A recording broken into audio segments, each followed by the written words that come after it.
India versus Pakistan. রাজনৈতিকভাবে বৈরী সম্পর্কের কারণে ভারত পাকিস্তানের মধ্যে বছরের পর বছর দ্বিপক্ষীয় সিরিজ দেখা যায় না। আইসিসি ও এসিসির ইভেন্ট ছাড়া মুখোমুখি হয় না দুই দল।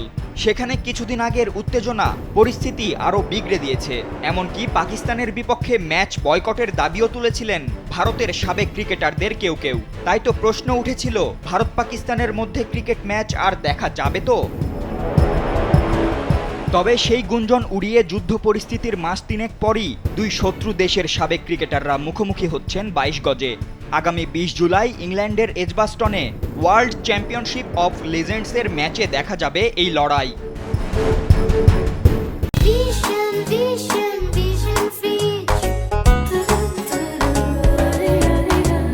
যদিও এই লড়াইয়ে দুই দলের বর্তমান ক্রিকেটাররা নয়, বরং মাঠে নামতে দেখা যাবে সাবেক তারকা হরভজন সিং, যুবরাজ সিং, সুরেশ রায়না, ইরফান পাঠান, শহীদ আফ্রিদি, মিসবাউল হক, ইউনিস খানদের। পেহেলগাম অ্যাটাককে কেন্দ্র করে ভারত পাকিস্তানের সংঘাতে দুই দেশের দ্বিপাক্ষিক সম্পর্ক তলানিতে ঠেকেছে। তবে সামরিক সংঘর্ষের পর খেলার মাঠে দুই দেশ এই প্রথম মুখোমুখি হচ্ছে না। গত 24 মে জুনিয়র ডেভিস কাপেও অনূর্ধ্ব 16 দলের লড়াইয়ে দেখা হয়েছিল দুই দেশের।